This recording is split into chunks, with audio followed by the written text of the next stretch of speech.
മലയാളത്തിന്റെ സ്വന്തം മഹാനടൻ മോഹൻലാൽ സർ ഈ ഒരു വേദിയിലേക്ക് എത്തിച്ചേരുകയാണ്.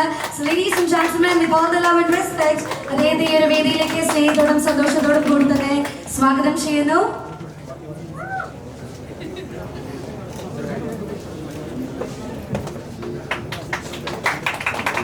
നിറഞ്ഞ സ്നേഹത്തോടു കൂടി തന്നെ അദ്ദേഹം സ്വാഗതം ചെയ്യുകയാണ്. അതിൻ്റെ ഒപ്പം തന്നെ നമ്മൾ ഏറ്റവും ബഹുമാനപ്പെട്ട Liju Jose Palassery and also the producer Shibu sir എല്ലാവരെയും വേദിയിലേക്ക് ഏറ്റവും സ്നേഹപൂർവ്വം സ്വാഗതം ചെയ്യുകയാണ്. And I highly request everyone please be seated over here.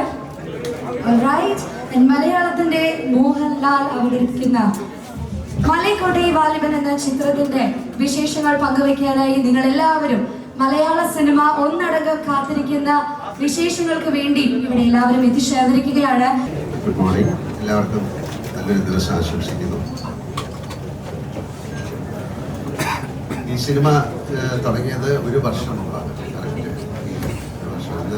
ഒരു വർഷം ആകുകയാണ്. അത്രയും സമയമെടുത്ത് ചെയ്തൊരു സിനിമയാണ് മലൈക്കോട്ടെ വാലിബൻ. കേരളത്തിലല്ല ഷൂട്ട് ചെയ്തിരിക്കുന്നത്, കൂടുതലും രാജസ്ഥാനിൽ, ജയ്സൽമീർ, പൊക്രാൻ, ചിഞ്ചി ഫോർട്ട്, പോണ്ടിച്ചേരിയിലൊക്കെയാണ് ഷൂട്ട് ചെയ്തത്. എന്നെ സംബന്ധിച്ചിടത്തോളം വളരെ വ്യത്യസ്തമായൊരു സിനിമയാണ്. ഞാൻ ഇത്തരത്തിലൊരു സിനിമ ചെയ്തിട്ടില്ലെങ്കിൽ വളരെ സിനിമ.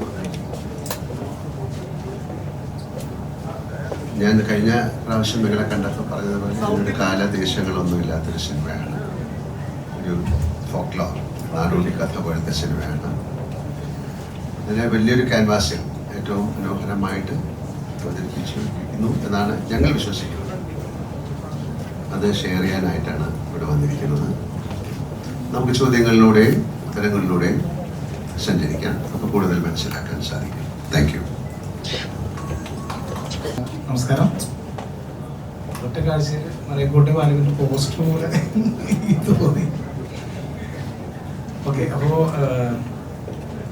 25-ാം തീയതി സിനിമ റിലീസായാണ്. അപ്പോൾ നമ്മുടെ എൻറ്റയർ ടീം, ഒരുപാട് ആളുകൾ രാജസ്ഥാനിലും ചെന്നൈയിലും അങ്ങനെ ഒരുപാട് സ്ഥലങ്ങളിൽ വലിയൊരു കൂട്ടം ആളുകളുടെ ഒരു വർഷത്തെ എഫേർട്ടിൻ്റെ റിസൾട്ട് നിങ്ങളുടെ മുമ്പിൽ ഞങ്ങൾ അവതരിപ്പിക്കാൻ പോവുകയാണ്. 25-ാം തീയതി വലിയ പ്രതീക്ഷയോടെ ഞങ്ങൾ വെയിറ്റ് ചെയ്യുന്നു ആ ദിവസത്തിനായിട്ട്. അത്രയാണ് ഇപ്പോൾ നിലവിൽ പറയാനുള്ള രീതി. ഞാൻ രാഷ്ട്രീയത്തിൽ പലപ്പോഴും പത്രസമ്മേളനം നടത്താറുണ്ട്. പക്ഷേ ഇതുപോലൊരു പത്രസമ്മേളനം എന്നെ സംബന്ധിച്ചിടത്തോളം ആദ്യമത്തെ അനുഭവമാണ്. മാത്രവുമല്ല, എത്രത്തോളം ഈ സിനിമയെക്കുറിച്ച് ആകാംക്ഷയുണ്ട് എന്നുള്ളതാണ് ഈ ഒരു പ്രസ് കോൺഫറൻസ് വഴി ബോധ്യപ്പെടുന്നത്. ഒരു കാര്യം ഞാൻ പറയാൻ ആഗ്രഹിക്കുന്നു. നിങ്ങൾ ഏതൊക്കെ നിലയിലാണ് ഈ സിനിമയെ വീക്ഷിക്കുന്നതെന്ന് എനിക്കറിയില്ല. ആയിക്കോട്ടെ, എല്ലാ കാര്യങ്ങളും വലിയ എക്സ്പെക്ടേഷൻ ഉണ്ട്. പക്ഷേ ഇതിൻ്റെ ഭാഗമാകാൻ സാധിച്ചത് എന്നെ സംബന്ധിച്ചിടത്തോളം ഒരു ഭാഗ്യമായി ഞാൻ കാണുകയാണ്. ഒരു പ്രതിഭയും പ്രതിഭാസവും ഒത്തുകൂടുന്ന ഈ സംരംഭത്തിന് അതിൻ്റെ ആയിട്ടുള്ള യുണീക്നെസ് ഉണ്ട്, അതിൻ്റെ ഒരു യൂണിവേഴ്സ് ഉണ്ട്.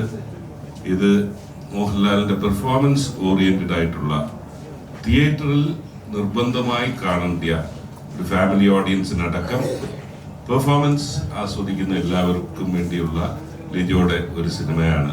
അതിനപ്പുറത്തേക്ക് വിശദാംശങ്ങൾ ഇവരുള്ള എല്ലാവരും പറയും. എനിക്ക് വീണ്ടും ഇടാനുള്ളത് മലയാളം സിനിമയിൽ ഇന്നവരെ കണ്ടിട്ടില്ലാത്ത നിലയിലേക്ക് തിയേറ്ററിൽ പോയി കാണുന്ന ഒരു എക്സ്പീരിയൻസ്, അപൂർവമായിട്ടുള്ള ഒരു എക്സ്പീരിയൻസ് നൽകുന്ന ഒരു സിനിമ ആയിട്ടാണ് ഞാൻ എന്നെ കാണുന്നത്. Thank you sir, thank you so much. പ്രേക്ഷകർ ഉറ്റുനോക്കുന്ന ഈ ചിത്രത്തിന്റെ കഥ റഫീഖ് സർ ആണ് രചിച്ചിരിക്കുന്നത്. സോ അദ്ദേഹത്തോട് സംസ്കരിക്കാനായിട്ട് റിക്വസ്റ്റ് ചെയ്യുന്നു. എല്ലാവർക്കും നമസ്കാരം. നമ്മളിവിടെ കൂടിയിരിക്കുന്ന എല്ലാ ആളുകളും എല്ലാവരും ഈ മലൈക്കോട്ടെ വാലിബൻ എന്ന ചിത്രത്തിൻ്റെ മറ്റ് കാര്യങ്ങൾക്ക് വേണ്ടി സഹകരിക്കണം. എല്ലാവരുടെയും സ്നേഹവും സഹകരണവും ഉണ്ടാവണം. എനിക്ക് പ്രധാനമായിട്ട് പറയാനുള്ളത്, നമ്മളൊരു വിൻറ്റേജ് ബ്യൂട്ടി മലയാളത്തിന് സമ്മാനിക്കാൻ പോകുന്ന ഒരു ചിത്രമായിരിക്കും ഇത്. ഇത് മലയാളത്തിൻ്റെ സിനിമയുടെ ചരിത്രത്തിൽ അടയാളപ്പെടുത്താൻ പോകുന്നൊരു സിനിമയായിരിക്കും. വ്യക്തിപരമായിട്ട് എന്നെ സംബന്ധിച്ചിടത്തോളം വളരെ വലിയൊരു അവസരവും സ്ക്രീനിൽ മാത്രം പരിചയിച്ചിട്ടുള്ള നമ്മുടെ ഇന്ത്യൻ ആക്ടേഴ്സിൽ ഒരു വലിയ നടൻ്റെ അടുത്ത് നിന്ന് കാണാനും പരിചയപ്പെടാനും അദ്ദേഹം ഒരു സിനിമയിൽ സഹകരിക്കാനും സാധിച്ചു. എന്നുള്ളതാണ്. ലിജോ ആയിട്ട് എൻ്റെ ഒരു മൂന്നാമത്തെ സിനിമയാണിത്. ഈ സിനിമ പൂർണ്ണമായിട്ടും അദ്ദേഹത്തിൻ്റെ മനസ്സിലുള്ള ഇതിൻ്റെ എല്ലാ കാര്യങ്ങളും അദ്ദേഹത്തിൻ്റെ മനസ്സിലുള്ളതാണ്. അദ്ദേഹമായിട്ട് ഞാൻ എൻ്റെ ഭാഷയായിട്ട് അദ്ദേഹമായിട്ട് സഹകരിച്ചെന്ന് മാത്രമേ ഉള്ളൂ. എൻ്റെ കയ്യിൽ എൻ്റെ മെറ്റീരിയൽ ലാംഗ്വേജാണ്. അദ്ദേഹത്തിന് വേണ്ട ഒരു സാധനം കൊടുക്കാൻ വേണ്ടിയിട്ട് സഹകരിച്ചെന്ന് മാത്രമേ ഉള്ളൂ. എല്ലാ അർത്ഥത്തിലും എല്ലാവരും പറഞ്ഞ പോലെ തന്നെ മലയാള സിനിമയുടെ ചരിത്രത്തിൽ അടയാളപ്പെടുത്താൻ പോകുന്ന ഒരു സിനിമയുണ്ട്. അതേപോലെ ബാലികൻ മാറും സ്നേഹം. Thank you so much. And ഈ ചിത്രങ്ങളുടെ എല്ലാ വിശേഷങ്ങളും തന്നെ ഏറ്റവും സ്നേഹത്തോടു കൂടി സോഷ്യൽ മീഡിയയിൽ പങ്കുവച്ചിട്ടുള്ള ഒരാൾ കൂടിയാണ് നമ്മളുടെ സ്വന്തം ഹരീഷ് പേരടി. സോ അദ്ദേഹത്തോട് ഈ ചിത്രത്തിന്റെ വിശേഷങ്ങളെ കുറിച്ച് തന്നെ ചോദിക്കാൻ പോവാണ്. So please. ഹലോ, നമസ്കാരം. എന്നെ സംബന്ധിച്ചിടത്തോളം ഈ മലൈക്കോട്ടെ വാലിബൻ എന്ന് പറയുന്നത് ഇരട്ടി മധുരമാണ്. കാരണം ഞാൻ ലാലേട്ടൻ്റെ കൂടെയുള്ള 6ാമത്തെ സിനിമയാണ് എൻ്റെ. ഈ 6 സിനിമകളിൽ 5 സിനിമകളിലും വളരെ ഇമ്പോർട്ടൻ്റ് ആയ ക്യാരക്ടറായിരുന്നു ചെയ്യാൻ ഭാഗ്യം ലഭിച്ചിരുന്നത്. അത് അതിൻ്റെ അവസാനം സംഭവിച്ചതായിരുന്നു മലയാള സിനിമയെ മുഴുവനായും ഔട്ട്ഡോറിലേക്ക് പറിച്ചു നട്ട ഓളവും തീരും എന്ന സിനിമ റീമേക്ക് ചെയ്യുന്നു. MT സാറിൻ്റെ 10 കഥകളുടെ ഭാഗമായി പ്രിയൻ സാർ ചെയ്യുന്നു. അപ്പോൾ പ്രിയൻ സാർ ഒരു ദിവസം രാത്രി വിളിക്കുന്നു. അതിലേറ്റവും ഇമ്പോർട്ടൻ്റ് ആയ ലാൽ സാർ ചെയ്യുന്നത് മധു സാർ ചെയ്യുന്ന ക്യാരക്ടറാണ്, ജോസ് പ്രകാശ് സാർ ചെയ്ത ക്യാരക്ടർ ഹരീഷ് ചെയ്യണം എന്ന് പറഞ്ഞ് വിളിക്കുന്നു.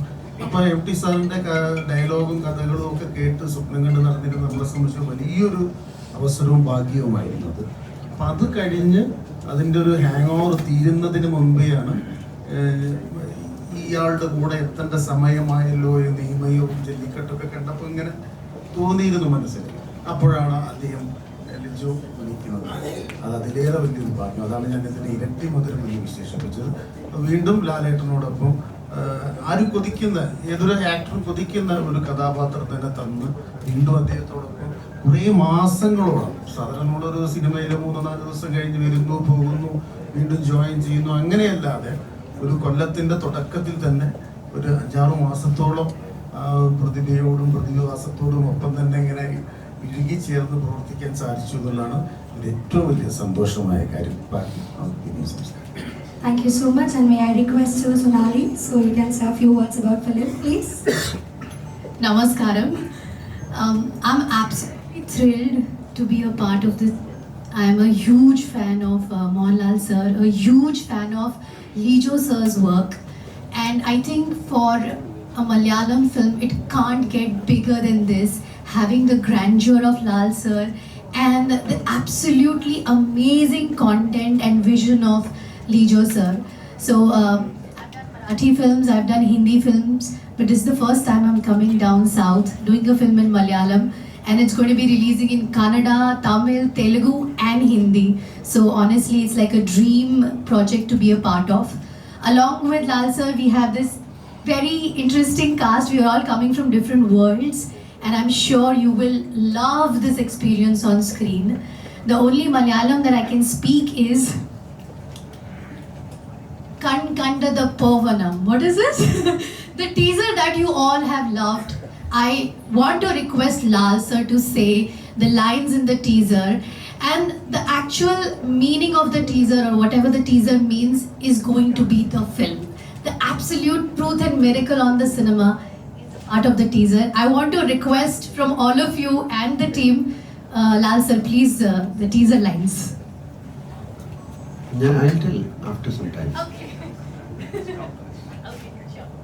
Right, thank you so much. And of course, Suchitra, of course, എനിക്ക് തോന്നുന്നു ലാസ്റ്റ് ഇറങ്ങിയ പാട്ടിലൂടെ അല്ലെ വളരെ ട്രെൻഡിങ് നമ്പർ 1 നിൽക്കാറ്. സോ അതിനെ കുറിച്ച് എന്താണ് പറയാനായിട്ടുള്ളത്? എല്ലാവർക്കും നമസ്കാരം.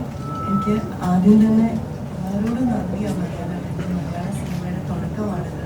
അപ്പോൾ ലിജോ സാറിനോടും ലാലേട്ടനോടും ശിവ സാറിനോടൊക്കെ എല്ലാവരോടും നന്ദി പറയുകയാണ്. തുടക്കം തന്നെ ഒരു വലിയ, എല്ലാവരും ഒരേപോലെ നോക്കിക്കാണുന്ന ഒരു വലിയ മൂവിയിൽ ഒരു ചെറിയ ഭാഗമാകാൻ കഴിഞ്ഞു. അതിൽ ഒരുപാട് നന്ദി പറയുകയാണ്. ഞാൻ ഹോൾ ടീമിനോടും മാധ്യമരോടും ഒരുപാട് നന്ദി പറയുകയാണ്. അപ്പോൾ പാട്ട് ശരിക്കും പറഞ്ഞാൽ എനിക്കൊരു ഭയങ്കര സർപ്രൈസ് ആയിരുന്നു സർ. ഞാൻ ഒരിക്കലും പ്രതീക്ഷയില്ല അങ്ങനൊരു സോങ്. അപ്പോൾ ഒരുപാട് സർപ്രൈസ് ആയിരുന്നു. അപ്പോൾ എല്ലാത്തിനും ഞാൻ നന്ദി പറയുകയാണ് ലിജോ സാറിനോടും എല്ലാവരോടും. Thank you so much. അപ്പോൾ എല്ലാവരും കാണുന്നത് എല്ലാവരെയും പോലെ ഞാനും ഒരേ വെയിറ്റ് ചെയ്യുകയാണ് 25th. നമുക്ക് എല്ലാവർക്കും സന്തോഷത്തോടെ കാത്തിരിക്കാം 25-ാം തീയതി വരെ.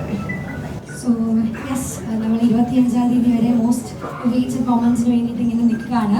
Now I request Manoj Moses ഞങ്ങളോട് 2 വാക്ക് സംസാരിക്കാനായിട്ട് ഏറ്റവും സ്നേഹത്തോടെ കൂടി തന്നെ റിക്വസ്റ്റ് ചെയ്യുന്നു. So please. എല്ലാവർക്കും നമസ്കാരം. First of all thanks to Lijo sir. ഇത് ഇത്രയും വലിയൊരു പ്രോജക്റ്റ് വലിയൊരു ഭാഗമാകാൻ പറ്റിയിട്ട് വളരെ സന്തോഷം.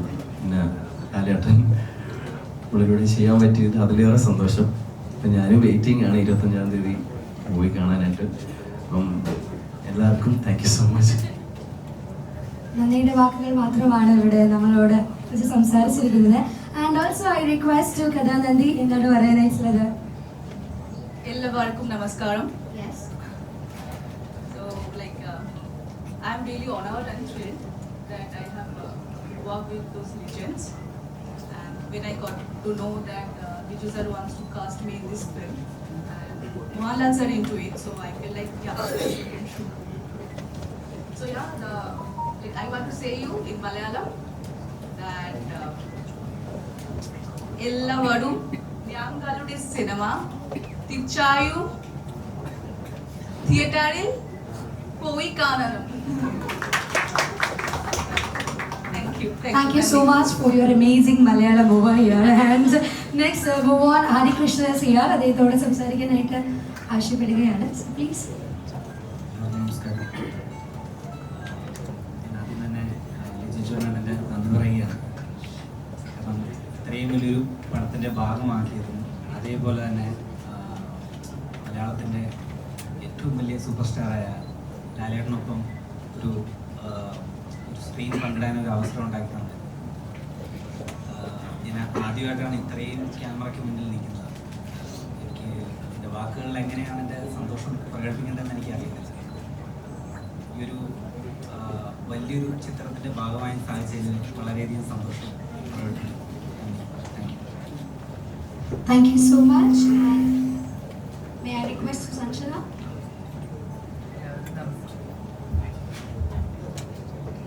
എല്ലാവർക്കും നമസ്കാരം.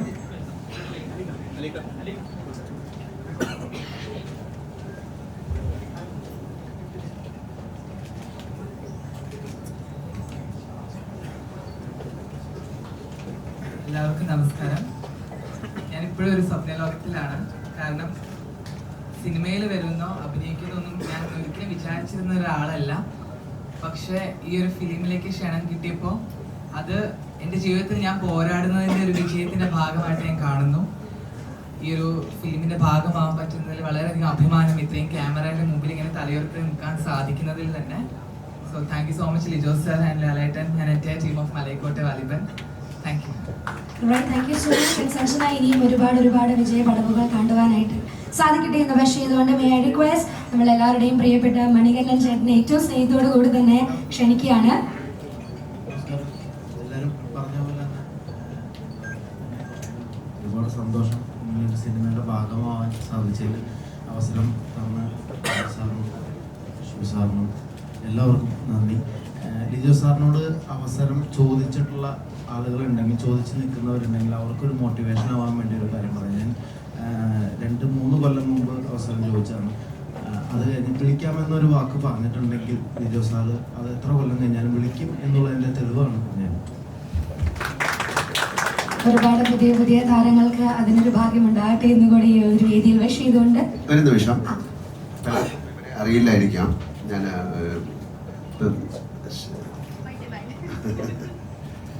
വളരെ അറിയപ്പെടുന്ന ഒരു മറാത്തി ഹിന്ദിയിലൊക്കെ ഉള്ളൊരു ആക്ട്രസ്സാണ്. വെരി ഗുഡ് ഡാൻസേഴ്സ്, വളരെ മനോഹരമായിട്ട് നൃത്തം ചെയ്യുന്ന ആൾക്കാരാണ്. ഒരുപാട് ഡാൻസ് ബേസ്ഡ് ആയിട്ടുള്ള സിനിമകൾ ചെയ്തിട്ടുള്ള ഒരാളാണ്. അപ്പോൾ ഈ സിനിമയിൽ അത്തരം ഒരു വലിയ ഡാൻസ് ആവശ്യമുള്ള ഒരു ആളെ വേണം എന്നുള്ള രീതിയിലാണ് കുട്ടിയെ കാസ്റ്റ് ചെയ്തിരിക്കുന്നത്. മനോജ് ഹലോ, ഒരുപാട് ഷോകൾ നമ്മുടെ ഈ സിനിമയിൽ അക്രോബാറ്റിക് കാര്യങ്ങളൊക്കെ ചെയ്യേണ്ടതാണ്. ഒക്കെ ചെയ്യേണ്ട ഒരാളായതുകൊണ്ടാണ് മനോജിനെ കാസ്റ്റ് ചെയ്തിരിക്കുന്നത്. കഥ ഒരു ബംഗാളി ആണ്. ഒരു ബംഗാളി ഫിലിമുകളിലും അതുപോലെ തന്നെ ഹിന്ദി ഫിലിംസിലൊക്കെ ഉള്ള ഒരാളാണ്. ഏറ്റവും നന്നായിട്ട് ഇവരെല്ലാം പെർഫോം ചെയ്തിരിക്കുന്നു എന്നുള്ളതാണ് ഇതിൻ്റെ ഈ സിനിമയുടെ പ്രത്യേകത. അദ്ദേഹം ഒരു ഗിന്നസ് ബുക്ക് ഓഫ് വേൾഡ് ഉള്ള ആളാണ് ഹരി.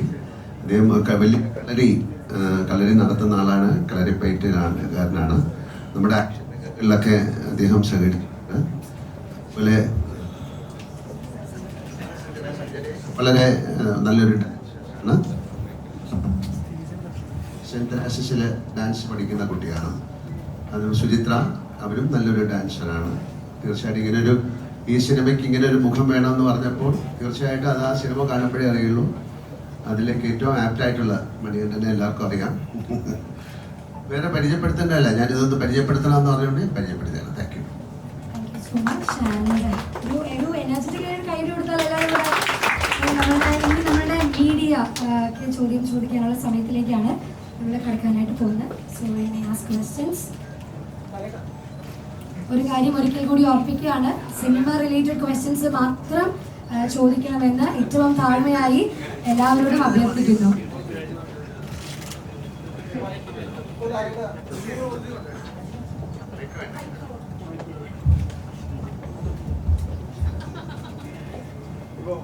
ലാലേട്ടൻ ജോസഫ് പല്ലിശ്ശേരി, ഈ രണ്ട് കോമ്പിനേഷനുകൾ മലയാളികൾ മാത്രമല്ല ഓൾ ഇന്ത്യ വെയിറ്റ് ചെയ്തിരിക്കുന്ന ഒരു കോമ്പിനേഷൻ കൂടെയാണ്. അപ്പോൾ ഞാൻ ആ വാക്ക് ഉപയോഗിക്കുകയാണ്, ഒരു പുതുമ. കാരണം ലാലേട്ടൻ ഇതിനുമ്പ് ചെയ്തിട്ടുള്ള കഴിഞ്ഞ നേരിന്റെ പ്രൊമോഷനൊക്കെ വന്നപ്പോൾ പറഞ്ഞാണ്. അപ്പോൾ ലാലേട്ടൻ ഏറ്റവും കൂടുതൽ എക്സൈറ്റ് ചെയ്യിച്ചൊരു ഫാക്ടർ എന്താണ്?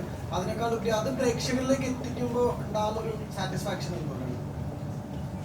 അല്ല, ഇങ്ങനത്തെ ഒരു ജോണറിലൊരു സിനിമ ഇന്ത്യൻ സിനിമയിൽ ഉണ്ടായിട്ടുണ്ടായില്ല എന്നാണ് ഞാൻ വിശ്വസിക്കുന്നത്. ഇതിനൊരു ഞാൻ അന്ന് പറഞ്ഞൊരു കാലവും ദേശങ്ങളൊന്നും ഇല്ലാത്തൊരു സിനിമയാണ്. അപ്പം അതിൻ്റെ ക്രാഫ്റ്റ് എന്ന് പറയുന്നത് മാറ്റി നിർത്തിയാൽ ക്രാഫ്റ്റ് വൈസ് വളരെ രസകരമായത് വലിയൊരു ക്യാൻവാസിലാണ് ഈ സിനിമ ചെയ്തിരിക്കുന്നത്. പക്ഷെ ഒരു സിനിമയ്ക്ക് വേണ്ട എല്ലാ കാര്യങ്ങളും, ഒരു കഥ പറയുമ്പോൾ നമുക്ക് എന്തൊക്കെ വേണോ അതെല്ലാം ഉണ്ട്. അതിൽ പ്രേമമുണ്ട്, പ്രണയമുണ്ട്, വിരഹമുണ്ട്, ദുഃഖമുണ്ട്, സന്തോഷമുണ്ട്, പ്രതികാരമുണ്ട്, അസൂയയുണ്ട്, അങ്ങനെയുള്ള ഹ്യൂമൻ ഇമോഷൻസ് മുഴുവനുള്ളൊരു സിനിമയാണ്. അതിനെ എങ്ങനെ പ്ലേസ് ചെയ്തിരിക്കുന്നു എന്നുള്ളത് അത് നമ്മൾ സാധാരണ കാണാത്തൊരു ടെറയില്ല. നമ്മളിപ്പം ഇത് കേരളത്തിൽ നടന്നൊരു കഥയാണോ എന്ന് ചോദിച്ചാലല്ല, ഇത് എവിടെ നടന്നതാണെന്ന് നമുക്ക് പറയാൻ പറ്റില്ല. ഇന്ത്യയിൽ എവിടെയോ ഒരു സ്ഥലത്ത് അതിന് എത്ര പഴക്കമുള്ളൊരു സിനിമയാണെന്ന് കാലമാണെന്ന് നമുക്ക് പറയാൻ പറ്റില്ല. അതുകൊണ്ടാണ് കാലദേശങ്ങളില്ല.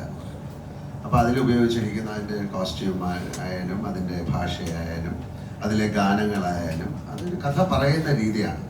അപ്പോൾ അതൊരു വലിയ ക്യാൻവാസിലാണ് ഏറ്റവും മനോഹരമായിട്ട് ഷൂട്ട് ചെയ്തിരിക്കുന്ന സിനിമ എന്ന് ഞാൻ പറയുന്നു. കാര്യം അതിൻ്റെ ക്യാമറ വർക്ക് ഈസ് സൂപ്പർ, അതിൻ്റെ മ്യൂസിക് ഈസ് സൂപ്പർ. അങ്ങനെയല്ല, ഒരു സിനിമ നന്നാകണമെങ്കിൽ അതിലെല്ലാവരും നന്നായിട്ട് അഭിനയിക്കണം, അതിൻ്റെ ക്യാമറ നന്നായിരിക്കണം, പാട്ട് നന്നായിരിക്കണം, ലൊക്കേഷൻ നന്നായി, ഒരുപാട് ഫാക്ടറുണ്ട്. അതിലുപരി അതിനൊരു ഭാഗ്യവും വേണം. ആ ഭാഗ്യത്തിന് വേണ്ടിയിട്ടാണ് നമ്മൾ വെയിറ്റ് ചെയ്യുന്നത്. അല്ലാതെ സിനിമ എന്നുള്ള രീതിയിൽ എന്നെ സംബന്ധിച്ചത് ആസ് ആൻ ആക്ടർ എനിക്ക് വളരെയധികം സംതൃപ്തി തരുന്ന ഒരു സിനിമയാണ്. നമ്മൾ സാധാരണ ചെയ്യാത്ത സിനിമ എന്ന് പറഞ്ഞാൽ ബാക്കി എല്ലാം ഉണ്ട്, പക്ഷെ അതിനെ എങ്ങനെ ട്രീറ്റ് ചെയ്തിരിക്കുന്നു എന്നുള്ളതാണ് ഡിഫറൻറ്റ്. അപ്പം ഇത് പല ഭാഷകളിലേക്ക് ഡബ് ചെയ്യുന്ന അവസരങ്ങളിലൊക്കെ അവിടുത്തെ ആൾക്കാർ പറഞ്ഞ കാര്യങ്ങളാണ് ഞാൻ പറയുന്നത്. അവരാരും ഇത്തരത്തിലൊരു സിനിമ കണ്ടിട്ടില്ല, ഇത് വളരെ ഡിഫറെൻ്റ് ആയിട്ടുള്ളൊരു സിനിമയാണ്. അപ്പോൾ എൻ്റെ അടുത്ത് ഈ കഥ പറയുന്ന സമയത്തും ഇതിങ്ങനെയാണ് ചെയ്യാൻ പോകുന്നത് പറയുന്ന സമയത്തൊക്കെ ഉള്ള ഒരു ആക്ടർ എന്നുള്ള രീതിയിൽ എൻ്റെ ഒരു എന്താണ് അതിലേക്ക് എടുത്ത് ചാടിയത് അതുകൊണ്ടാണ്. പിന്നെ തീർച്ചയായിട്ടും ലിജോ എനിക്ക് എത്രയോ വർഷമായിട്ട് അറിയാവുന്നതാണ്. അദ്ദേഹത്തിൻ്റെ സിനിമകൾ ഞാൻ കണ്ടതാണ്. ഞങ്ങൾ ഇതിനു മുമ്പ് പല സിനിമകളെക്കുറിച്ച് ഡിസ്കസ് ചെയ്തതാണ്. പക്ഷേ ഇങ്ങനെ ഒരു കഥ വന്നപ്പോൾ തീർച്ചയായും ഷിബു അതാണ് കൂടുതൽ ഇനിഷ്യേറ്റീവ് എടുത്ത് അങ്ങനെ ഒരു കഥ വന്നപ്പോൾ ഇതിൻ്റെ അകത്തൊരു പോസിബിലിറ്റി ഉണ്ട്. വലിയ ക്യാൻവാസിലേക്ക് നമ്മൾ ചിന്തിച്ചതിനേക്കാളും വലിയ ക്യാൻവാസിലേക്ക് ആ ചിത്രം കൊണ്ടുപോകേണ്ടി വന്നു. കാര്യം അത് നമ്മൾ ഓരോ ഷൂട്ട് ചെയ്തപ്പോൾ അത്തരത്തിലാണ് അതിൽ ഉപയോഗിച്ചിരിക്കുന്ന ടെക്നിക്സ് ഒക്കെ അങ്ങനെയാണ്. ഇനി 25-ാം തീയതിയാണ് ഈ സിനിമ റിലീസാകുന്നത്. അതിന് ഭാഗ്യം ഉണ്ടാകട്ടെ. ആ ഭാഗ്യം കൂടെയാണ് ആ സിനിമയ്ക്ക് ഇനി വേണ്ടത്.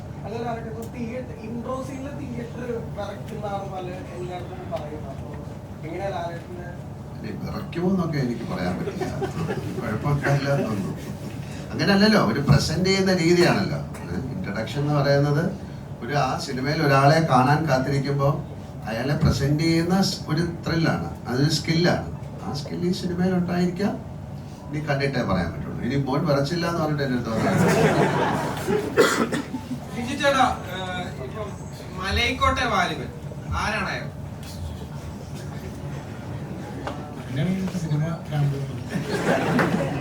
ഇപ്പം നമുക്കറിയാം, നൻപകൽ നേരത്ത് മയക്കത്തില് മമ്മൂട്ടി എന്നൊരു ആക്ടറിനെ എക്സ്പ്ലോർ ചെയ്യുന്ന ഒരു ചിത്രമായിരുന്നു നമ്മൾ കണ്ടത്.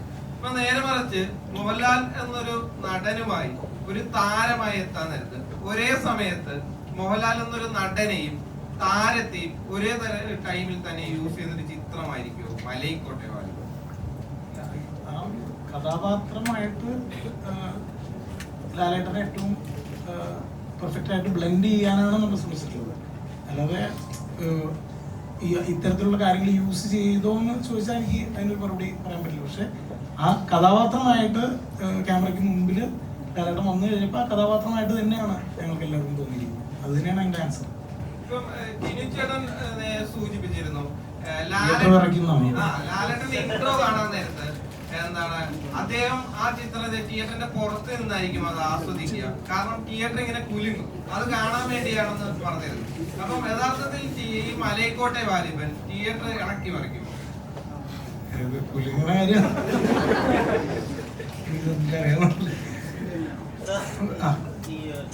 നൻപകൽ നേരത്തെ മയക്കം ചെയ്യുന്ന സമയത്ത് മമ്മൂക്ക എന്ന നടനെ അധികം ഒന്നും ഡയറക്റ്റ് ചെയ്യാതിരിക്കാനാണ് ശ്രമിച്ചത്, അധികം ഇൻസ്ട്രക്ഷൻസ് കൊടുക്കാതിരിക്കാനാണ് ശ്രമിച്ചത് എന്നാണ് പറഞ്ഞത്.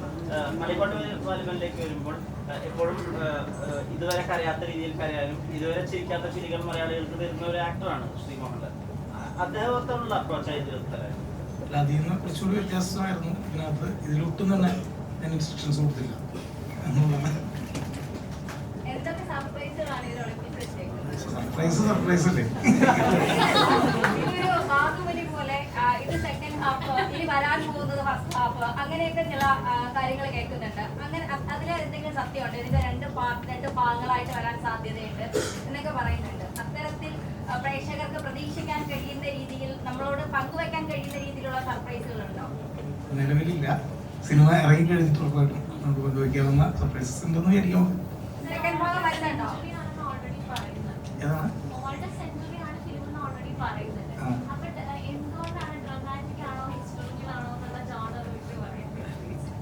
ഇല്ല, നമ്മള് ഓൾഡ് സെഞ്ചുറി ആണെന്ന് പറഞ്ഞിട്ടില്ല.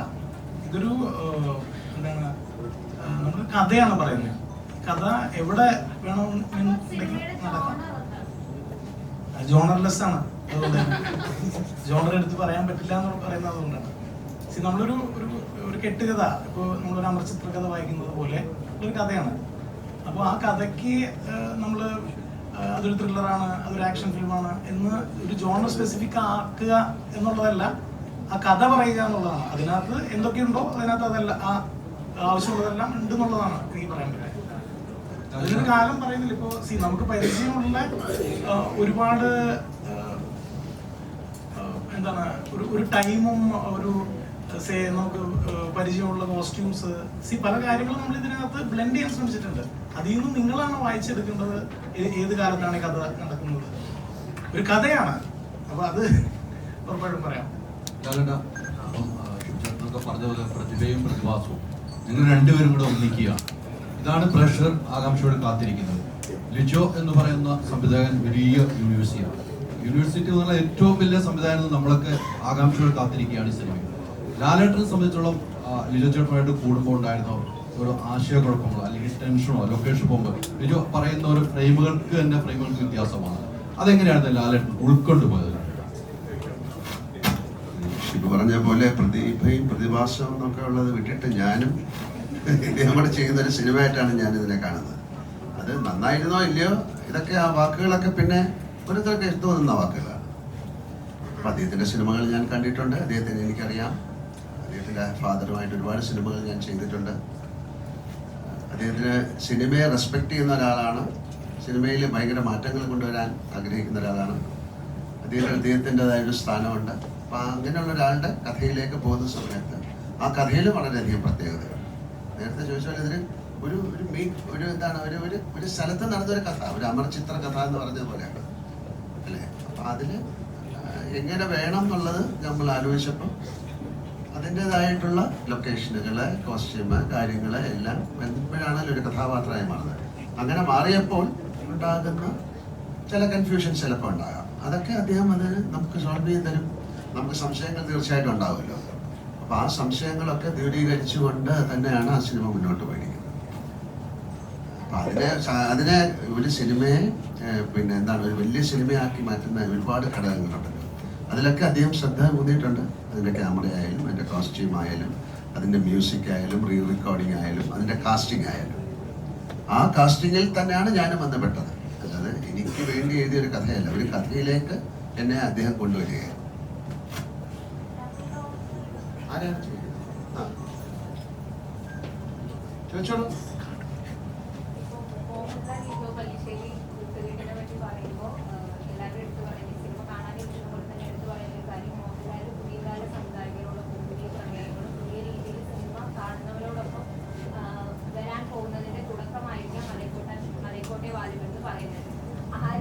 ഇത് പുതിയ കഥയല്ല, പഴയ കഥയാണ്. പുതിയ രീതിയിൽ സിനിമ സമീപിച്ച ഒരാളാണ് അദ്ദേഹം. അതിലേക്ക് നമ്മളും ബ്ലെൻഡായി എന്നുള്ളതാണ്. അങ്ങനെയൊന്നും പറയാൻ പറ്റില്ല. ഇപ്പൊ അടുത്ത സിനിമ ഇത് കഴിഞ്ഞിട്ട് വേറെ സിനിമ ചെയ്തിട്ട് നിങ്ങൾ പറഞ്ഞില്ലേ നിങ്ങൾ തുടക്കമാണ്, അങ്ങനെയല്ല. ഇങ്ങനൊരു സിനിമ വന്നപ്പോൾ എനിക്കത് ചെയ്യാൻ പറ്റി. വളരെ ഡിഫറെൻ്റ് ആയിട്ടുള്ളൊരു സിനിമ വന്നു കഴിഞ്ഞാൽ ചെയ്യും. നമുക്കും കൂടെ താല്പര്യം പറഞ്ഞല്ലോ. ഇപ്പൊ നമ്മളോട് പലരും ഒരു കഥ വന്ന് പറഞ്ഞിട്ട് അത് ഇഷ്ടമായില്ലെന്ന് പറഞ്ഞാൽ ദേഷ്യപ്പെട്ടിട്ട് കാര്യമില്ല. നമുക്കൂടെ ഇഷ്ടം, നമുക്ക് തെറ്റുകൾ പറ്റാം. നമ്മൾ തിരഞ്ഞെടുക്കുന്ന കഥകൾ ശരിയായിരുന്നില്ല. പക്ഷേ ചില കഥകൾ വളരെയധികം നമ്മളെ എക്സൈറ്റ്മെന്റ് ഉണ്ടാക്കും. അത്തരത്തിൽ എക്സൈറ്റ്മെന്റ് ഉണ്ടാക്കിയ ഒരു സിനിമയാണ്. പിന്നെ അവിടെ ചെല്ലുമ്പോൾ ആ സിനിമ വീണ്ടും വളരെയധികം നന്നായിട്ട് ഗ്രോ ചെയ്യുമ്പോൾ നമ്മളും അതിലേക്ക് അറിഞ്ഞോ അറിയാതെയോ പെട്ടുപോവുകയാണ്. അപ്പം ആ ഒരു പെടൽ അത് വളരെ ബ്യൂട്ടിഫുൾ ആയിരുന്നു. അപ്പം അതുകൊണ്ട് നല്ല സിനിമയാണ്. അതുകൊണ്ട് ഇനി വരുന്നതെല്ലാം മറ്റേ മലൈക്കോട്ടെ വാലിബൻ പോലെയുള്ള സിനിമയാണെന്ന് പറയാൻ പറ്റില്ല. ആസ് ആൻ ആക്ടർ എനിക്ക് കഥാപാത്രങ്ങൾ കിട്ടുക എന്ന് പറയുന്നത് ഒരു ഭാഗ്യമാണ്. അല്ല ഞാൻ നാളെ എണീറ്റ് മലൈക്കോട്ടെ വാലിബൻ എന്നൊരു സിനിമ ചെയ്യണം എന്ന് ആഗ്രഹിച്ചാൽ പറ്റില്ലല്ലോ. It has to come to me. അതാണ് ആക്ടേഴ്സ് എന്ന് പറയുന്നത്. നമുക്ക് ചോയ്സ് ഒന്നുമില്ല, നമുക്ക് വരുന്നത് ചെയ്യണം. പക്ഷെ അതിൽ നമുക്ക് വളരെ നല്ല രസകരമായിട്ടുള്ള സിനിമകൾ വരിക എന്ന് പറയുന്നത് ഒരു ആക്ടറിനെ സംബന്ധിച്ചിടത്തോളം ഭാഗ്യമാണ്. അപ്പം ആ ഒരു ഭാഗ്യമായിട്ടാണ് ഞാൻ ഈ സിനിമയെ കാണുന്നത്.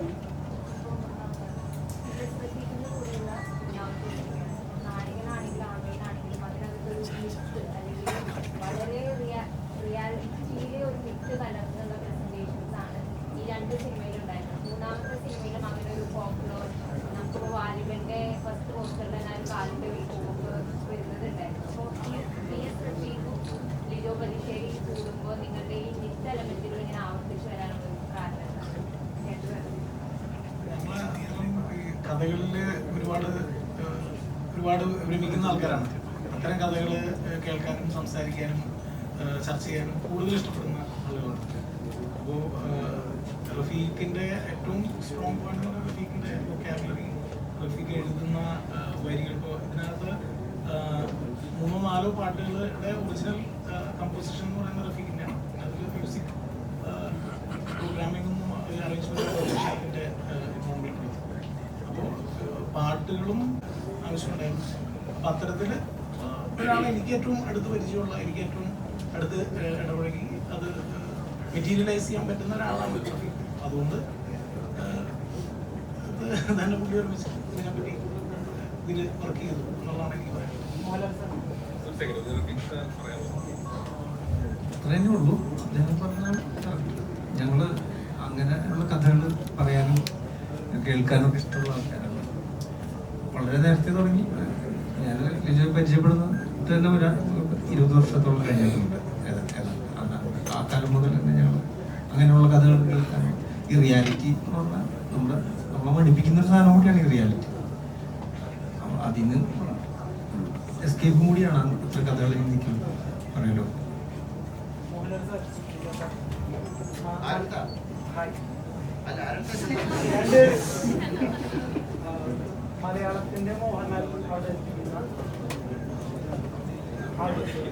മലയാളത്തിന്റെ മോഹൻലാൽ അവതരിക്കുന്ന ലിജോ ജോസ് പെല്ലിശ്ശേരി സിനിമ മലൈക്കോട്ടെ വാലിബൻ കേൾക്കുമ്പോൾ തന്നെ നല്ലൊരു പഞ്ചാണ്, രോമാഞ്ചം എന്നൊക്കെ പറയും. അപ്പോൾ ഇറ്റ്സ് 2 പേര് 2 ബ്രാൻഡ് സെറ്റ് ചെയ്ത് വെച്ചിട്ടുണ്ട് ത്രൂഔട്ട് ഈ കരിയറിൽ. അത് പ്രേക്ഷകർക്ക് കൊടുക്കുന്നത് ഒരു വലിയ ഹൈപ്പാണ്. സോ പോസ്റ്ററിന് ആ ഹൈപ്പ് ഹൈലൈറ്റ് ചെയ്തിട്ട് തന്നെയാണ് അണിയറ പ്രവർത്തകരും ചെയ്തിട്ടുണ്ടാവുന്നത്. അപ്പോൾ ഈ സിനിമയിൽ അണിയറ പ്രവർത്തകർക്കുള്ളൊരു വലിയ വിശ്വാസമാണ് ഈ ഹൈപ്പ് ഇറ്റ്സെൽഫ് ക്രിയേറ്റ് ചെയ്യുമ്പോൾ നമുക്ക് മനസ്സിലാവുന്നത്. ഇപ്പോൾ ഹൈപ്പ് ക്രിയേറ്റ് ചെയ്തിട്ട് വലിയ പ്രതീക്ഷയിൽ വന്നിട്ട് പാളിപ്പോയ സിനിമകളിൽ പ്രേക്ഷകർ ഇത്ര ഹൈപ്പ് വിചാരിച്ചാണ് പ്രശ്നമെന്നൊക്കെ പറഞ്ഞ് കുറ്റപ്പെടുത്തി കേട്ടിട്ടുണ്ട്. പക്ഷേ ഈ സിനിമയ്ക്ക് ഇത്ര ഹൈപ്പുണ്ട്. അപ്പോൾ ഈ ഹൈപ്പിനെ എങ്ങനെയാണ് നോക്കിക്കാണുന്നത് എന്നുള്ളതാണ്. ഹൈപ്പ് എന്ന് പറയുന്ന സംഗതി അപ്പോൾ നമ്മൾ ഓരോ ഒരു പോസ്റ്റർ അല്ലെങ്കിൽ ഒരു ടീസർ അപ്പോൾ അതിനെ അതിൻ്റെ ചുറ്റുപാടും ഉണ്ടാവുന്ന ആ സിനിമയെ സംബന്ധിച്ച ചർച്ചകളും അതിനെക്കുറിച്ചുള്ള ഹൈപ്പുമാണ് നിങ്ങൾ സംസാരിക്കുന്നത്. പക്ഷേ ഞാൻ പറയുന്നത് നമ്മളൊരു സിനിമ ഉണ്ടാക്കിയിട്ട് അതിനെക്കുറിച്ച് അതെങ്ങനെയാണോ എക്സ്പ്രസ് ചെയ്യേണ്ടത് അതാണ് നമ്മൾ വെളിയിലിടാൻ ശ്രമിക്കുന്നത്. അപ്പോൾ അതിന് നോർമലി ഉണ്ടാകുന്ന ഹൈപ്പ് അതിന് ഞങ്ങൾ എത്ര തടഞ്ഞു വെച്ചാലും അതിന് ഉണ്ടാകും. അപ്പോൾ അത് ഓക്കെ, ഞങ്ങൾ ഹൈപ്പ് ക്രിയേറ്റ് ചെയ്യാൻ ഒരിക്കലും ഉദ്ദേശിക്കുന്നില്ല എന്ന് പറഞ്ഞുകൊണ്ട് നമുക്കൊന്നും ചെയ്യാൻ പറ്റില്ല. ഇത് നാച്ചുറലി വരുന്ന ഒരു കാര്യമാണ്. അത് ഇതുപോലൊരു സിനിമയെ സംബന്ധിച്ച് ആവശ്യമാണെന്ന് ഞാൻ കരുതുന്നു. കാരണം അതുപോലെ ഒരു തരത്തിൽ ആളുകൾ അതിലേക്ക് എത്തണം, തിയേറ്ററിലേക്ക് എത്തണം എന്ന് ഞങ്ങൾ ആഗ്രഹിക്കുന്നുണ്ട്. അതുകൊണ്ടാണ് അത് നിങ്ങളും ആഗ്രഹിക്കുന്നുണ്ടെന്ന് ഇപ്പോൾ പറയുന്നത് എന്ന് ഞാൻ വിശ്വസിക്കുന്നു. അത് തന്നെയാണ് ഞാൻ അതിനൊരു മറുപടി പറഞ്ഞോട്ടെ. ആ ചോദ്യത്തിൽ തന്നെ ഉത്തരവുണ്ട്. മോഹൻലാലും ലിജോയും ചെയ്യുമ്പോൾ എന്താണ് പ്രോഡക്റ്റ് എന്നുള്ളത് ആ ഉത്തരവ് അതിനകത്ത് തന്നെ ഉണ്ട്. പിന്നെ ഹൈപ്പ് എന്ന് പറഞ്ഞ് നിങ്ങൾ ഏത് അർത്ഥത്തിലാണ് അതിനെ വീക്ഷിക്കുന്നത് എന്നുള്ളത് വ്യത്യസ്തമാണ്. പക്ഷെ അതിന്റെ ആ രണ്ടുപേരുടെയും സ്ട്രെങ്ത് എന്താണെന്നും എല്ലാം അറിയാം. അതെല്ലാം ഉൾപ്പെടുന്ന ഒരു പ്രോഡക്റ്റ് തന്നെയാണ് നമ്മുടെ മുമ്പിലേക്ക് വരുന്നത്. ഇതിനു മുമ്പ് മിസ്റ്റർ ഷിബു പറഞ്ഞ പോലെ ഒരു തിയേറ്റർ എക്സ്പീരിയൻസ് ആണ് ഈ സിനിമ. തിയേറ്ററിൽ തന്നെ കാണേണ്ട ഒരു സിനിമയാണ്. കാര്യം ഞാനൊരു സിനിമ തിയേറ്ററിൽ കാണാൻ ഇഷ്ടപ്പെടുന്ന ആളാണ്. ഏത് സിനിമയായാലും സിനിമ പല മീഡിയത്തിൽ ഇപ്പോൾ കാണാം. പക്ഷെ ഞങ്ങൾക്ക് ഈ സിനിമ നിങ്ങൾ തിയേറ്ററിൽ പോയി കാണണമെന്നൊരു വാശിയും കൂടെ ഉണ്ട്. കാര്യം അതിന് വേണ്ടിയിട്ടാണ് ഈ ഒരു വർഷം ഞങ്ങൾ കഷ്ടപ്പെട്ടത്, അല്ലേ? അത് നന്നാകാൻ സാധ്യതയുള്ളൊരു സിനിമ ആയതുകൊണ്ടാണ് അത്തരത്തിൽ വലിയൊരു ക്യാൻവാസിൽ ഇത്രയും ക്യാമറ വർക്കായാലും അതിൻ്റെ മ്യൂസിക് ആയാലും അതൊരു എക്സ്പീരിയൻസ് ആക്കി മാറ്റാൻ വേണ്ടിയിട്ട് തീർച്ചയായിട്ടും പല ഒരു പ്രൊഡക്ഷൻ നടക്കുമ്പോൾ നമ്മളൊരു പ്രോഡക്റ്റ് കൊടുക്കുമ്പോൾ എല്ലാത്തിനും അഡ്വർടൈസ്മെന്റ് എന്ന് പറയുന്ന സാധനമില്ലല്ലോ. അത് നന്നാകാം, മോശമാകാം. പക്ഷെ അത് ആദ്യം വരുമ്പോൾ മോശം സിനിമ എന്ന് പറയുന്നത് നമുക്ക് ചെയ്യാൻ പറ്റില്ലല്ലോ. ഇതാ വരുന്ന ഒരു നല്ല സിനിമ എന്ന് പറഞ്ഞേ ചെയ്യാൻ പറ്റുള്ളൂ. ആ സിനിമയുടെ ജാതകം പിന്നെ എന്തായി മാറും എന്നുള്ളതല്ല. പക്ഷെ ഇതില് നമ്മൾ വിശ്വസിക്കുന്ന ഇതിൽ ഞങ്ങൾ ഇതെല്ലാം നന്നായിട്ട് ചെയ്തു എന്നുള്ളതാണ്. കാര്യം ഇതിന്റെ ഒരു പോസിബിലിറ്റി അത്രയാണ്. നമുക്ക് ഇത് വേറെ ഭാഷകളിലൊക്കെ ഡബ് ചെയ്ത സമയത്ത് അവർക്കൊക്കെ ഞാൻ നേരത്തെ പറഞ്ഞ പോലെ അവർക്കൊക്കെ ഇങ്ങനെ ഒരു സിനിമ ഇന്ത്യയിൽ ആദ്യമായിട്ട് ഉണ്ടായി എന്ന് തോന്നിപ്പിക്കാവുന്ന രീതിയിലാണ് ആ സിനിമ ചെയ്തിരിക്കുന്നത്. ഇത് വലിയൊരു അവകാശവാദമൊന്നുമല്ല. നമ്മൾ വർക്ക് ചെയ്ത ഒരു ടെറയിലും കാര്യങ്ങളും അതിന് മ്യൂസിക്കും നമ്മൾ കണ്ട സിനിമയും ഒക്കെ വരുമ്പോൾ നമുക്ക് തന്നെ സന്തോഷം തരുന്ന ഒരു സിനിമയാണ്. അപ്പോൾ തീർച്ചയായിട്ടും ആ ഹൈപ്പ്, പിന്നെ ഈ പ്രതീക്ഷ എന്താണെന്ന് നമുക്ക് പറയാൻ പറ്റില്ല. പ്രേക്ഷകന്റെ പ്രതീക്ഷ എന്താണെന്ന് അതൊരു അറിഞ്ഞുകൂടാത്തൊരു കാര്യമാണ്. ആ ഒരു പ്രതീക്ഷയുടെ കുറച്ച് താഴെ ആയാൽ പോലും സഹിക്കും. അതിൽ ഏറ്റവും താഴെ പോയി കഴിഞ്ഞാൽ അവർ സഹിക്കില്ല. പക്ഷെ ആ പ്രതീക്ഷ എന്താണെന്ന് അറിയില്ല. പക്ഷെ ഞങ്ങളുടെ പ്രതീക്ഷയിൽ ഈ സിനിമ നല്ല സിനിമയായിരിക്കും. അതുകൊണ്ട് മെസ്സേജ് ഇതാണ്: ഒരു മുൻവിധിയോടും കൂടി ഈ സിനിമയെ സമീപിക്കരുത്. തുറന്ന മനസ്സിൽ ഒരു തിയേറ്ററിക്കൽ എക്സ്പീരിയൻസുമായിട്ട് ഇവിടെയാണ്. നല്ലൊരു രാഷ്ട്രീയക്കാരനാണ്, മന്ത്രിയായിരുന്നിട്ടുണ്ട്. അതുകൊണ്ടാണ് തോറ്റിരിക്കുന്നത്. അല്ല, തോൽവിയും പരാജയവും സിനിമ പോലെ തന്നെയാണ്. രാഷ്ട്രീയം തോൽവിയും പരാജയം ഒരുപോലെയാണ്. പക്ഷെ ലിജോ ചേട്ടൻ്റെ അടുത്തോ ലാലേട്ടനോടോ ചോദിച്ചാൽ ഒരു കാര്യങ്ങൾ കൃത്യമായിട്ട് ഈ സിനിമയെ കുറിച്ച് പറയാത്ത രണ്ട് കാര്യങ്ങൾ എൻ്റെ മനസ്സിലുണ്ട്. ഒന്നാമത്, ലിജോ ചേട്ടൻ എല്ലാം ഒളിച്ചു വെച്ചാണ്, ഒരു സസ്പെൻസും പുറത്തു വിടില്ല. അത് എന്ത് ബുദ്ധി ചോദിച്ചാലും പറയില്ല എന്നുള്ള 100% ഉറപ്പുള്ളതാണ്. നമുക്ക് ഇത് കണ്ട് കഴിയുമ്പോൾ നമുക്ക് ഇഷ്ടപ്പെട്ട രഹസ്യ പരസ്യമായിട്ടാണ് ചോദിക്കുന്നത്. എത്ര നാളുകൂടെ ഇങ്ങനെ ഒന്ന് ഇരിക്കണമെന്ന് ഞാൻ ആലോചിക്കുന്നത്. നമുക്കവിടെ പടം ഇറങ്ങി പോയി ഇരിക്കാൻ പറ്റില്ല. ലാലേട്ടൻ്റെ പടത്തിനാണ് ഇവിടെ വന്നിരിക്കുന്നത്. ഈ പറഞ്ഞതുപോലെ നമുക്ക് ഇതിന്റെ ഒരു സെക്കൻഡ് പാർട്ട് എന്ന് നമ്മൾ അവകാശപ്പെടുകയാണ് തിയേറ്റർ സിനിമ കണ്ടതിന് ശേഷം. അത് പ്രൊഡ്യൂസർ തന്നെയാണ് വിചാരിക്കുന്നത്, പിന്നീടാണ് വരുന്നത്. അങ്ങനെ ഒരു അവകാശം ഉന്നയിച്ചാൽ ഷിബു എന്ന രാഷ്ട്രീയ പ്രവർത്തനം ഈ സിനിമാ പ്രവർത്തനം എന്ത് പറയും? എന്റെ രാഷ്ട്രീയ അനുഭവത്തിൽ നിന്ന് ഞാനൊരു കാര്യം പറയാം. കള്ളം പറയില്ലെന്നേ ഉള്ളൂ, എല്ലാ സത്യവും വിളിച്ചു പറയണമെന്ന് എങ്ങും പറഞ്ഞിട്ടില്ല. അതുകൊണ്ട് വ്യക്തമാക്കാൻ കഴിയുന്നില്ല. അതൊക്കെ അല്ലേ ഒരു സർപ്രൈസ് എന്ന് പറയുന്നത്. അതിപ്പോ നേരത്തെ മുൻകൂട്ടി പറഞ്ഞാൽ പിന്നെ സർപ്രൈസ് ഉണ്ടോ? സിനിമ കണ്ടതിന് ശേഷം ആ ഒരു തീരുമാനത്തിലേക്ക് എത്താൻ പറ്റുമായിരിക്കും അല്ലേ? ചോദിച്ചതും അത് തന്നെയാണ് കണ്ടിട്ട് സെക്കൻഡ് പാർട്ട് വേണോ വേണ്ടോ അല്ലേ? ഫസ്റ്റ് വേണോ വേണ്ടോന്നുള്ളത് പിന്നല്ലേ സെക്കൻഡ് എന്തായാലും വേണമല്ലോ. ഒരു കാര്യം കൂടെ ചോദിക്കുകയാണ്. അല്ല, പരസ്യമായിട്ട് താങ്കൾ ചെയ്ത സിനിമകളല്ല നമുക്കറിയാം, അവാർഡ് മൂവി പോലെ ചെയ്യുന്നുണ്ട്. അത് ഫെസ്റ്റിവലിലാണെങ്കിലും ഹൗസ്ഫുൾ ആകുന്നു. ആ സിനിമകൾ തന്നെ തിയേറ്ററിലും വലിയ ഹൗസ്ഫുൾ ആവും. വലിയൊരു മാജിക്കാണ്. അത് പ്രേക്ഷകർ താങ്കൾക്ക് ഒരു സ്നേഹമാണ്, ഒരു ബഹുമാനമാണ്, ഒരു ആദരവാണ് എന്ന് ഞാൻ പറയുന്നു. മമ്മൂക്കയിൽ നിന്നും നേരെ ലാലേട്ടനിലേക്ക് അതെന്താണ് മമ്മൂക്ക കഴിഞ്ഞു പറഞ്ഞാൽ ഇങ്ങനെ ഒരു യാത്രയുണ്ട്, മാജിക്കുകൾ എങ്ങനെയാണ് പ്ലാൻ ചെയ്തിട്ടുണ്ടായിരുന്നു. അങ്ങനെയല്ല, ഇതെല്ലാം ഇത് ഇപ്പോ ഷിബ്ജാന്റെ അടുത്ത് ചോദിച്ചറിയാം. ഇത് ഇങ്ങനൊരു സിനിമ നമ്മൾ പ്ലാൻ ചെയ്ത ഒരു സിനിമ പോലുമല്ല. അത് ഒരു ആ സമയത്തിൽ പോകപ്പെട്ട് എല്ലാം കറക്റ്റായിട്ട് വന്ന് വഹിക്കാന്ന് പറയില്ലേ, അതുപോലെ സംഭവിച്ചൊരു സിനിമയാണ്. അപ്പൊ അതുകൊണ്ട് തന്നെ അതൊരു ഓർഗാനിക്കലി നടക്കേണ്ട ഒരു പ്രൊജക്ട് തന്നെയായിരുന്നു തന്നെയാണ് ഞാൻ വിചാരിക്കുന്നത്. അല്ലാതെ ഇത് പ്ലാൻഡ് ആയിട്ട് ചെയ്തതല്ല. എല്ലാ ചിത്രങ്ങളിലും ഒരു എക്സ്പെരിമെന്റൽ ആക്ടിവിറ്റി കൂടെ ഉണ്ടാവും. ഈ മലയക്കോട്ടെ വാലിബനെയും അത്തരത്തിൽ തന്നെയാണ്.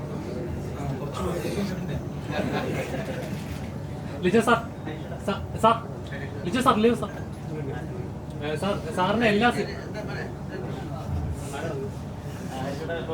ഈ ഇതിന്റെ ഷൂട്ടിങ്ങിന്റെ സമയത്ത് ഒരു കുറിപ്പ് എഴുതിയിട്ടുണ്ടായിരുന്നു. അതിൽ പറയുന്നത് മോഹൻലാൽ എന്ന നടനൊരു ചെറിയ നടനാണെന്നും കൂടെയുള്ള ആളാണ് വലിയ നടനെന്നും പറഞ്ഞൊരു ബോധ്യം ഉണ്ടാക്കുകയും അതുവഴി ഒരു ആത്മവിശ്വാസം ഉണ്ടാക്കുകയും സീനിനെ നന്നാക്കുകയും ചെയ്യുന്ന ആളാണ് മോഹൻലാൽ. അപ്പോൾ മലയക്കോട്ടെ വാലിബനിൽ കുറേ കാലം ട്രാവൽ ചെയ്യാൻ സാധിച്ചല്ലോ മറ്റു സിനിമകളെ അപേക്ഷിച്ച്.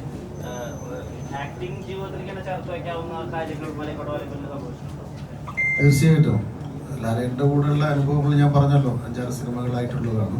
എല്ലാ ഭാഗങ്ങളിലും ഞാൻ വളരെയധികം ശ്രദ്ധിക്കുന്ന ഒരാളാണ്. കാരണം നമുക്ക് പഠിക്കാൻ ഒരുപാട് ധാരാളമുള്ള ഒരു നമ്മൾ വളരെ ചെറുപ്പം മുതലേ കാണുന്ന ഒരു പാഠപുസ്തകം എന്ന നിലയ്ക്ക് തന്നെയാണ് ഞാൻ സമീപിക്കാറ്.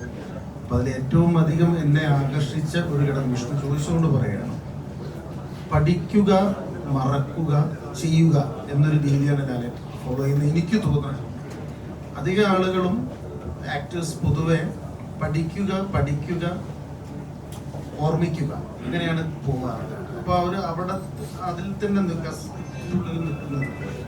മറിച്ച് പഠിക്കുക, മറക്കുക, ചെയ്യുക എന്ന് പറയുന്ന രീതിയിലായിട്ട് ചെയ്തുകൊണ്ട് അവിടെ ഒരു ക്രിയേറ്റിവിറ്റി, സൃഷ്ടിപരത വല്ലാതെ അദ്ദേഹം ചെയ്യുമ്പോൾ അനുഭവിക്കാൻ പറ്റുന്നുണ്ട്. അതാണ് എനിക്ക് ഏറ്റവും മനോഹരമായിട്ട് തോന്നിയൊരു കാര്യമാണ്. അത്തരം കാര്യങ്ങളൊക്കെ നമ്മളിങ്ങനെ പഠിക്കാൻ ശ്രമിക്കുന്നു. അതിലൂടെ എന്തെങ്കിലുമൊക്കെ മാറ്റങ്ങൾ നമുക്ക് ഉണ്ടാക്കാൻ പറ്റുമെന്നൊക്കെയുള്ളൊരു ശ്രമം. ലിജോ സാർ സാറിന്റെ എല്ലാ ചിത്രങ്ങളും എടുത്തു നോക്കിയാലും ഒന്നിനൊന്നിന് വ്യത്യസ്തമാണ്. ഒന്നിനൊന്നിന് വ്യത്യസ്തമാണ്. അതായത് ഒരു പാറ്റേൺ ഫോളോ ചെയ്യുക അല്ലെങ്കിൽ അങ്ങനെ അവനവന്റെ ക്രിയേറ്റിവിറ്റി ഒന്നിനൊന്നിന് സാമ്യം തോന്നാത്ത ലെവലിലാണ് ഓരോ ചിത്രങ്ങളും. അതെല്ലാം തന്നെ മലയാള സിനിമയിൽ വലിയൊരു മാർക്ക് ഉണ്ടാക്കിയിട്ടുണ്ട്. ഇപ്പം ലാലേട്ടൻ തന്നെ പറഞ്ഞു, ഇത് ഇന്ത്യൻ സിനിമയെ കണ്ടിട്ടുള്ള ഒരു വളരെ വ്യത്യസ്തമായ ഒരു ചിത്രമായിരിക്കുന്നത്. മലയക്കോട്ടെ വാലിബൻ ഇന്ത്യൻ സിനിമ മേക്കിങ്ങിൽ ഒരു മാർക്കാവുമോ? അത് ഒരിക്കലും ഞാൻ പറഞ്ഞു കഴിഞ്ഞാൽ ഭയങ്കര ബോറായിരിക്കില്ലേ. അതായത് ഇത് ഇന്ത്യൻ സിനിമയിൽ ഒരു മാർക്കായിരിക്കും എന്ന് ഞാൻ പറയുന്നത്. ഞാൻ പറഞ്ഞത് നാച്ചുറലി സംഭവിച്ചത്. അത് ആളുകൾ കണ്ട് അവർ വിലയിരുത്തേണ്ട ഒരു കാര്യമല്ലേ. ഞാനൊരിക്കലും എൻ്റെ വർക്ക് കഴിയുമ്പോൾ ഇത് കലക്കും എന്ന് ഞാൻ പറയുന്നതിൽ അർത്ഥമില്ല. അപ്പം അങ്ങനെ ആവട്ടെ, അങ്ങനെ ആവണമെന്നാണ് ഞങ്ങൾ ആഗ്രഹിക്കുന്നത്.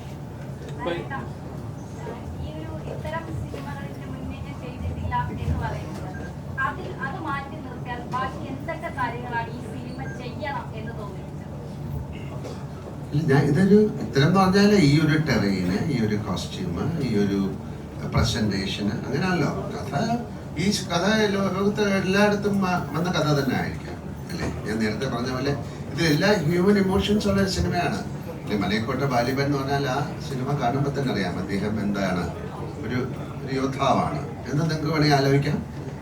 എല്ലാവിധ ഇമോഷൻസ് ഉള്ളൊരു സിനിമയാണ്. അതിലെങ്ങനെ പ്രസന്റ് ചെയ്തിരിക്കുന്നു എന്നുള്ളതിലാണ് അതിൻ്റെ സർപ്രൈസ്.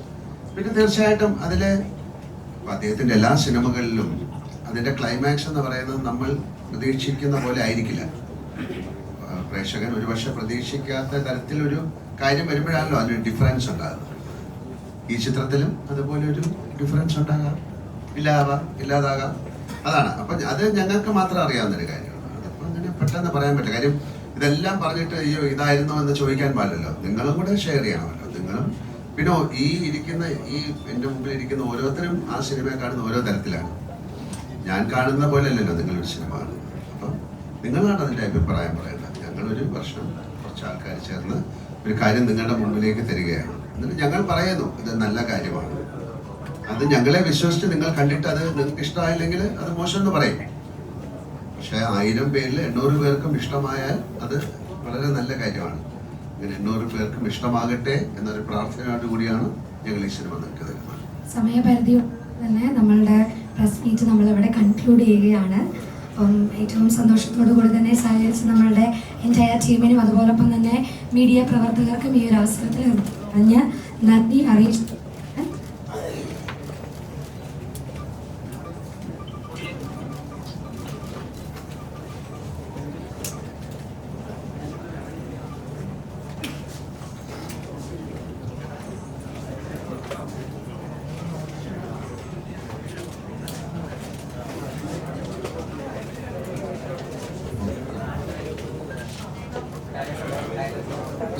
ഡയലോഗ് പറയാന്ന് പറഞ്ഞിരുന്നല്ലോ, ആ ഡയലോഗ് പറയാന്ന് പറഞ്ഞിരുന്നു.